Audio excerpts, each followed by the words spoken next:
It has been a pretty rough week, but now I feel refreshed. I actually feel full with energy right now, although I'm recording this a little bit late. It's currently 2 a.m. over here. Now, last time I did show you the new skin on the Revelation. This is the sleeper skin on the ship, but I was wondering if we have the sleeper nanocore on the Revelation. And unfortunately, this dreadnought did not get a sleeper nanocore. We have the illusionary ghost nanocore, we have the neon ray nanocore, and we have the blue nanocore that was released a while ago. Now, I have to admit, the neon ray nanocore and the illusionary ghost look really good on the Revelation. And of course, I don't have any of them because they are a little bit too expensive for my taste, but they sure look very good on the nanocore screen. The effects of the illusionary ghost are actually really good, and I would say that this might be definitely the best looking nanocore in the game. Now, last time I also did show you how the implants, the laser implants, work on the Revelation, and that raises the question, which one is actually better for PvP? The focused crystal or the pulse crystal? Now, both implants are definitely usable in PvP, but the way how they work is a little bit different.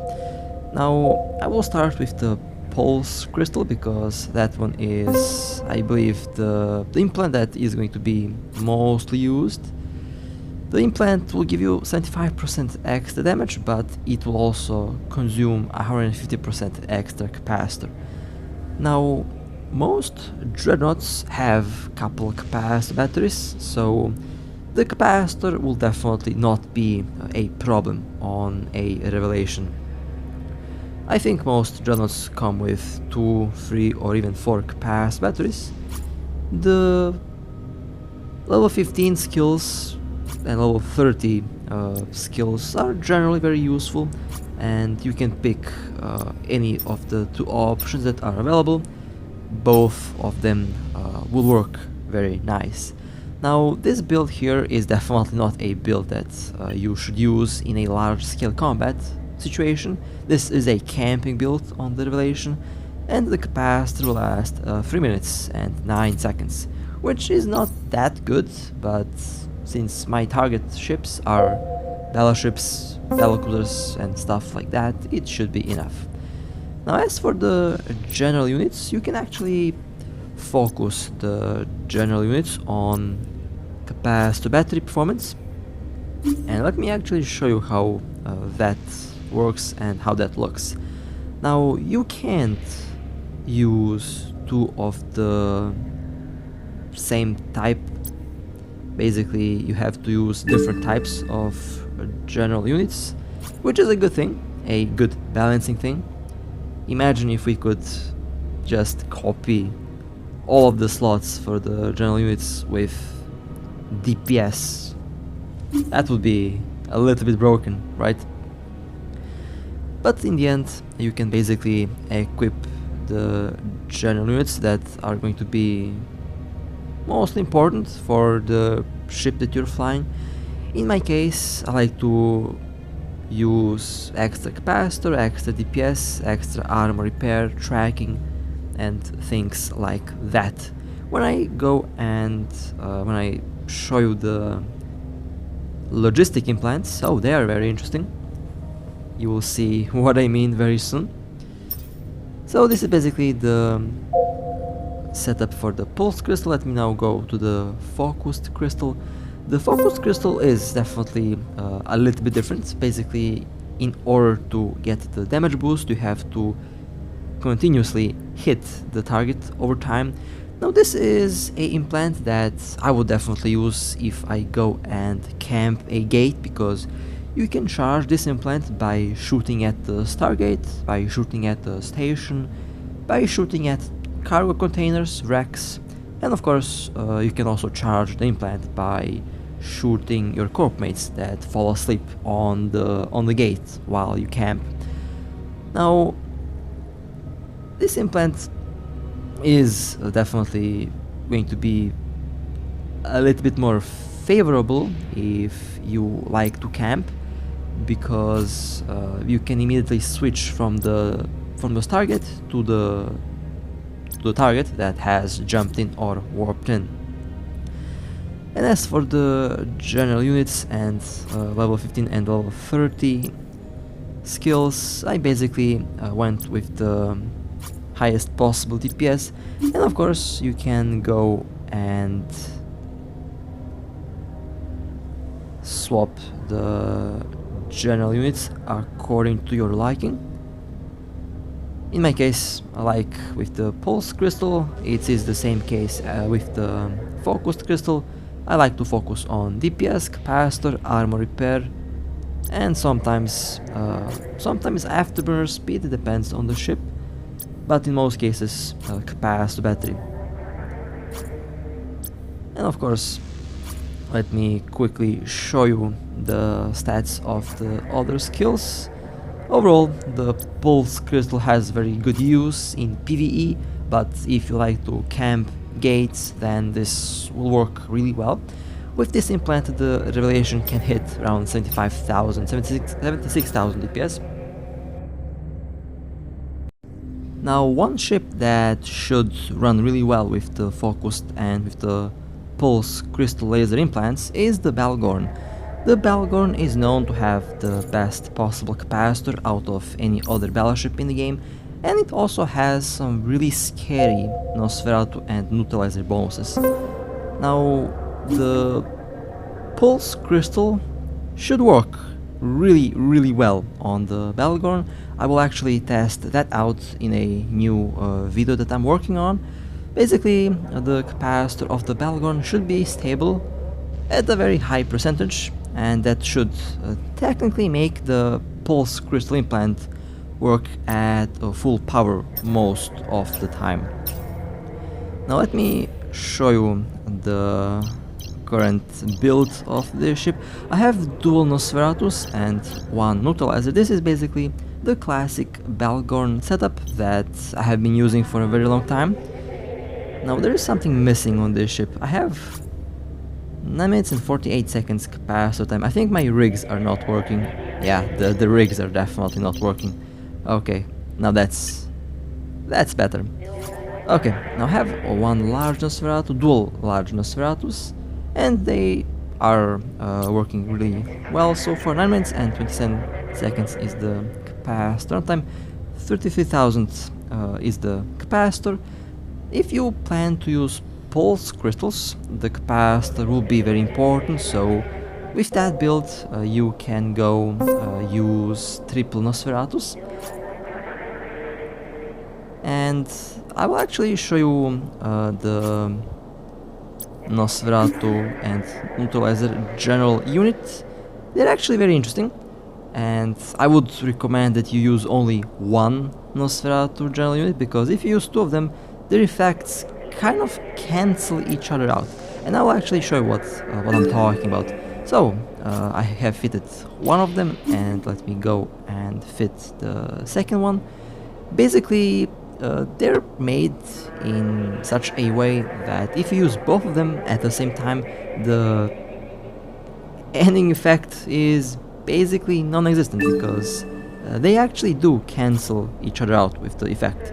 Minus 20%, minus 20%, and minus plus 26%. Here is 26%, 26%, and minus 25%.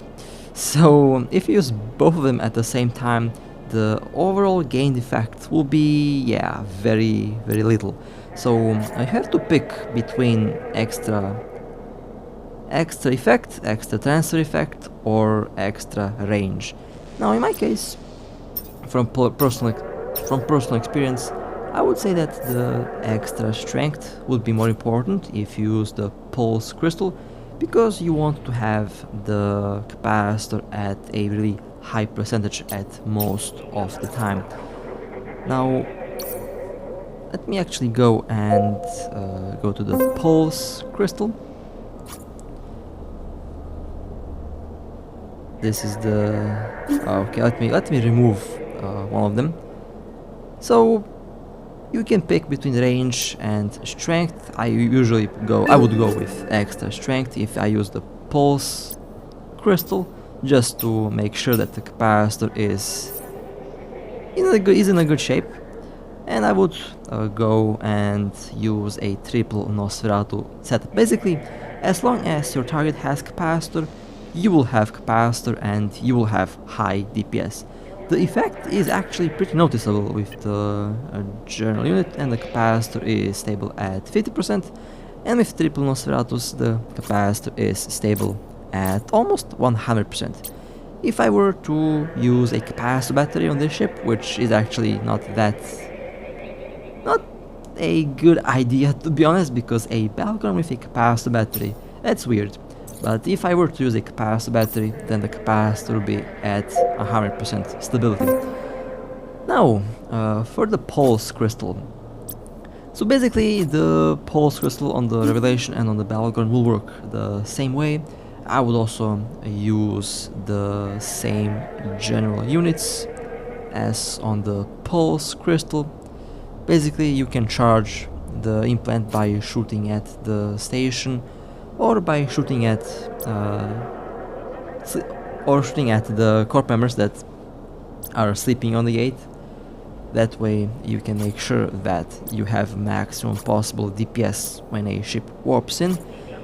And well, I would say that both implants have a very nice use. Both of them are actually pretty good.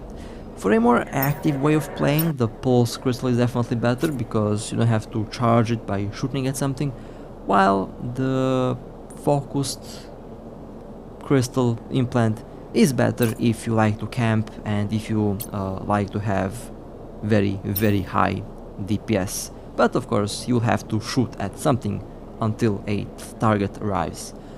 Overall, interesting mechanics, and so far I personally like how the implants work, but as most of the player base at the moment, I'm just waiting for the implants to be nerfed until I can say that they're actually good.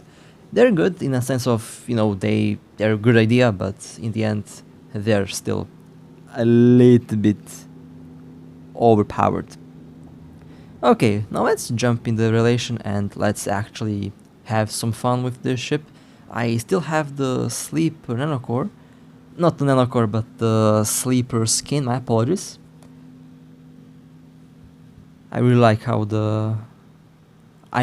this skin actually looks on this ship. It looks really nice. I have seen other ships with the Sleeper Nanocore, and I believe the Revelation is definitely one of the better looking ones. On the Balgorn, I really don't think that I would use this skin, because I like how the default skin looks. Now our first target is a Megatron Striker.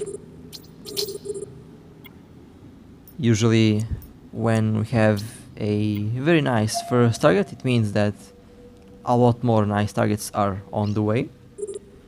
Now I have the tank built on the Revelation. This is basically the build that I use most of the time on this ship. Seems to work really well, although it does lack DPS, but that's okay. It can tank a lot of damage. And that was a very nice first target. Did some pretty good hits on the Megatron.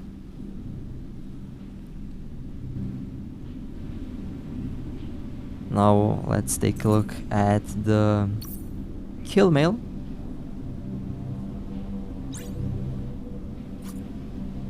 Not bad, 2.3 billion overall. Very nice loot drop. The blasters are definitely very expensive. I might actually need them for one of my future ships that I plan to fly. Next target, we have one Raven Striker. The Raven lost shield, and the Raven got destroyed. That was a very nice target. And a little fun fact, I almost missed this Raven because I was actually sleeping. 3.9 billion, not bad. Overall, a solid Raven striker kill, almost as worth as a faction battleship. Actually, it's more worth than a rattlesnake.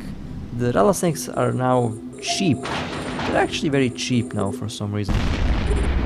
That was one Cinnabal that died so quickly I did not even manage to lock on. We have a lot of very nice Macarials over here. 1.2 billion Cinnabal kill, not bad. Warp crop mothers on that ship, but warp crop mothers will not work in a bubble. Next target we have one Tempest. The Tempest was destroyed pretty quickly. I have swapped the tank relation with a DPS relation. I should have around 25,000 DPS with the current build. Or was that the build with 4 heatsinks? I actually forgot. I have different builds for this ship with different DPS outputs.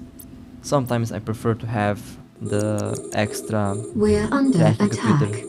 It can help if the target is moving. Now this tornado decided to go and tackle the revelation, and they said hello to quad webs. Quad webs are really nasty on a dreadnought. Even if you are orbiting and moving, if you get webbed, you will take damage. That's why I have quad webs installed on the ship at the moment. Just in case something like this happens, and it happened, and it worked. Next target we have another Cinnabal. Swapped back to the tank revelation. I like to play around with the builds. Depends on the situation. Sometimes I actually prefer to have the extra DPS. Sometimes the tank is more important. Although the revelation is pretty safe because no one did try to go for the revelation so far, so I should be safe.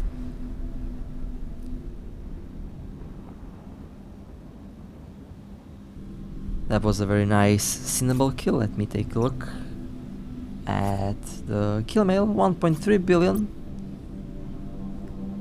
I did see one Cinnabal that used a hybrid tank.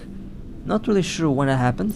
I'm working on a new series where I show you all the different cursed builds over time that I have seen. That should be hilarious. Should be ready in a couple days. Basically have to prepare the face cam and things like that. And of course I have to be, you know, I have to rest well before making something like that, because usually when I record, I'm really tired because I usually record really late at night. That's basically when I have time to record. But it's fun, and I am definitely not complaining because I actually have a lot of fun doing this. Now that was a very nice Apocalypse striker kill. They did try to burn away, but that did not work. We have a lot of sentry guns in this system. 2.4 billion, not bad. The Apocalypse striker is definitely one very fun ship. My Apocalypse like a PvP Tempest. Next target we have one Ashimo. This Ashimo seems to have one of the new nanocores, not really sure which one.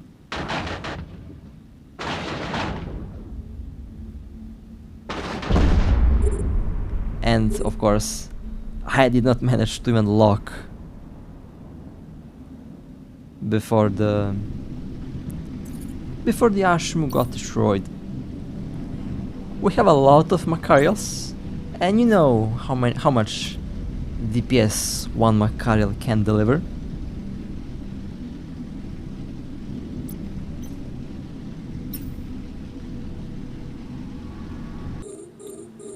Next target we have another Cinnabal.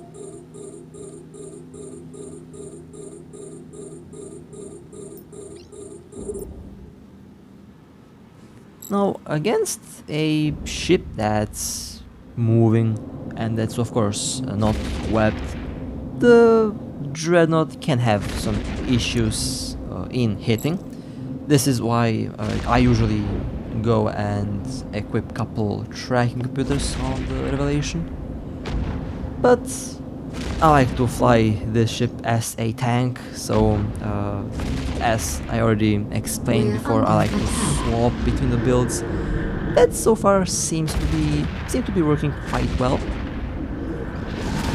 Although this Cinnabon decided to go after the Revelation, and I got one tracking disruptor on me, so I'm definitely not going to be hitting anything. But thankfully, the Cinnabon was distracted by the Revelation, and my other two friends had enough time to quickly kill the target. A very nice Cinnabon kill, 1.2 billion. Sometimes it happens that when a target jumps in, they go straight to the Revelation. Doesn't matter if we have frigates, if we have destroyers, cruisers, no, they go straight for the Revelation. And I find that pretty hilarious because they actually would have a chance to kill one of us if they focus on the right ship, but for some reason, when they jump in, they go straight for the dreadnought. Now, next target, we have one prophecy. Now, this prophecy is a little bit close, and targets that are under 20 kilometers are generally very hard to hit if they are moving, and of course if they are not webbed. So there's a chance that this prophecy will slowly fly inside of the web range, and once they are webbed I can easily hit the target. Now, I can disable the siege mode and approach the prophecy to basically tackle it, but I don't feel like doing that. I don't feel waiting 120 seconds for the ship to stop. It's really difficult to stop the dreadnought once it starts moving, especially in siege mode, because the siege mode or the showdown mode, depends which term you prefer, adds 900% extra mass to your ship. Extra mass means that it will be difficult to move, but at the same time it will be very difficult to stop if it's already moving. So a lot of dreadnoughts do go down when they make this mistake. Basically, they enter siege mode before slowing down, and the ship slowly drifts away from the bubble or from the gate, so that they're unable to go back, and that's when they got caught, and that's when they lose their ship. That's basically what I've seen happen in the game for a while now. So if you like to fly a dreadnought, well, make sure that you stop the ship before going into siege mode.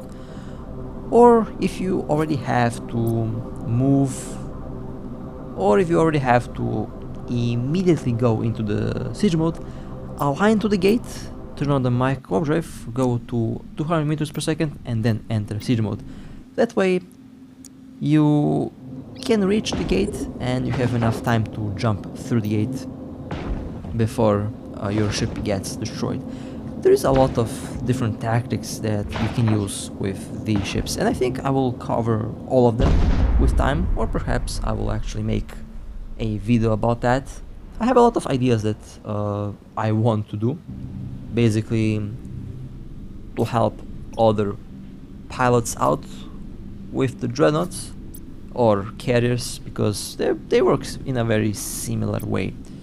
Now, that was a very nice battlecruiser kill. Next target, we have one transport ship. Fingers crossed for a outpost drop. Okay, they have been destroyed. Well, I haven't done any Concord missions, so I already think that this is not a big kill, but let's find out.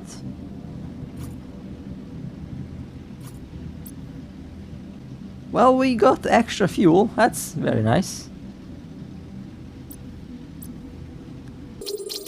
We did get a lot of fuel from that transport ship. Next target we have one Drake.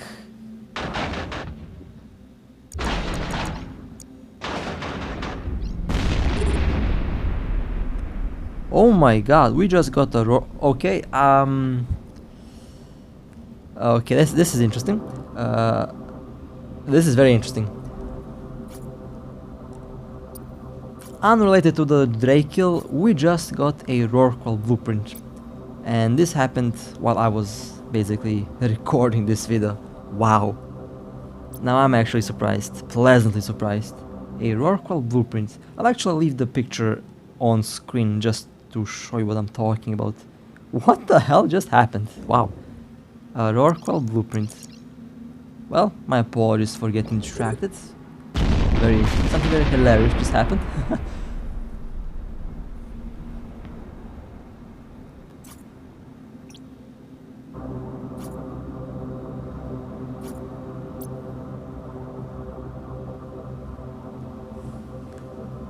This was a very nice Nereus 2 kill. Unfortunately did not drop any outpost. Next target we have one prophecy.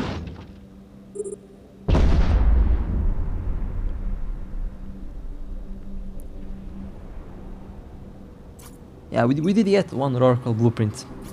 Not really sure how expensive that is, but I know for a fact that the Rorqual is pretty expensive, so I think we actually made a lot of ISK right now.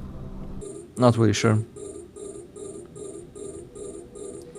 Next target we have one covert ops. This might be a Sino ship, so I will make sure that I pay close attention to this ship. Seems like this covert ops is not a Sino ship. Or we would already have Sino opening up.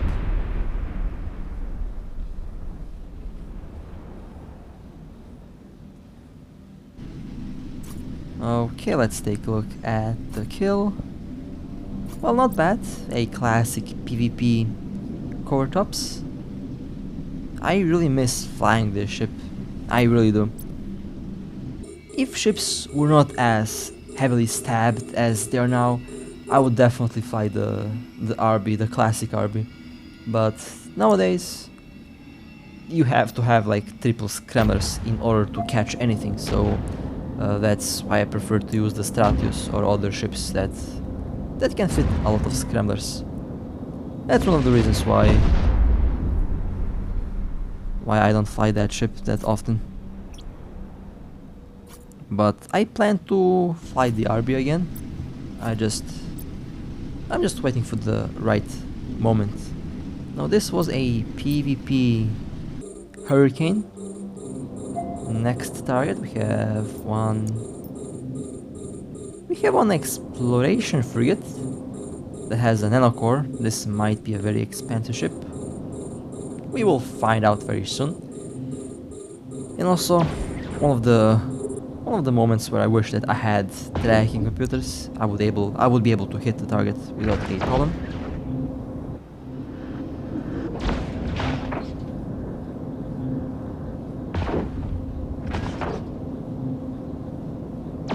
Okay, the exploration frigate has been destroyed. Very nice. 414 million. Well, the loot could be better, but I'm not going to complain. Next target we have one prophecy.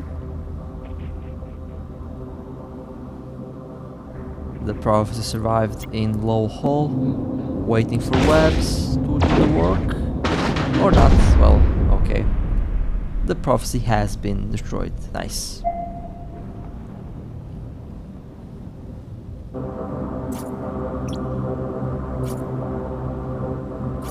Not bad, 356 million. At least this wasn't a shield tank prophecy. A shield tank prophecy is a very, very, very cursed prophecy. And I have seen a lot of those. Now, last time I talked about changing the build, trying out something new on the Macarial, and let me actually talk about this because I don't know really what to do with this ship. I tried to make it a active tank, it did not work. I tried to make it a active armor tank, it did not work. So the only thing that is left for me to try out now is basically to make a passive tank. Basically, I want to give this ship as much shield resistance as possible and fly it like that. Now, I'm here a little bit far away from my home system, basically trying to get a free tank test. But my internet wasn't really that good, so I kept clicking on my co-op drive constantly, so at the end I messed up the damage control, so I had to leave early. But a build like this, in theory, should work. The only thing that I will have to work on are the cannon skills. Now, one conflicting thing that I have with a build like this is, should I change the rigs for more resistance, or should I keep the DPS rigs on this ship? If I go with extra resistances, then I would get around 89 to 90% base cold resistance on the shield with a build like this. But if I go with a DPS setup, then I will have around 80% resistance, 87 at kinetic. So would the DPS sacrifice actually be worth it? Now, I personally am not really sure. I haven't really tested that out a lot. I will. Just one thing that I wanted to share with you. So, you might be wondering, where did I mess up with the damage control? Well, just keep a close eye on the micro drift and on the damage control. They're basically next to each other, which is a big mistake. And I wanted to stay on this gate for as long as my shield holds. Basically wanted to see how much damage would I take if I were to activate the damage control, and that would help me evaluate what I would do with the rigs on this ship. Currently I have DPS rigs on the Macarial, and I'm working on leveling up the skills.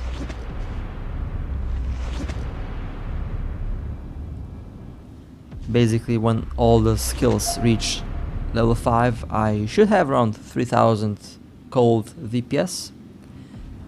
Now, they are not shooting yet. We are having a very friendly conversation at the moment. Although that's a very nice fleet, honestly.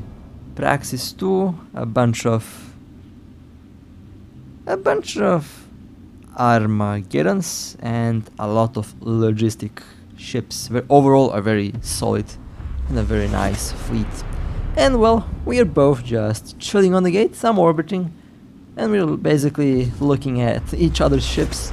One of the Eve moments that you can find is basically something like this, where both parties are chill and they just have fun. We all have fun with the game. And I basically float right next to them, and now they start shooting. But I have wasted my damage control by accident. And well, that means time to go. Well then, I failed with the damage control there. I wanted to test out the tank, but I failed. It happens. Sometimes you win, sometimes you lose. And sometimes, well, sometimes I mess up. Well then, that was a very, very fun fun little ride with the revelation. I still have a lot of testing to do with basically most of my ships, and well, I'm always trying to go and build the most ridiculous ships possible. That's what I enjoy, and I think that's one of the things that I will continue doing with my ships. Well then, with that being said, hope that you enjoyed. Stay safe, fly safe, and I'll see you next time.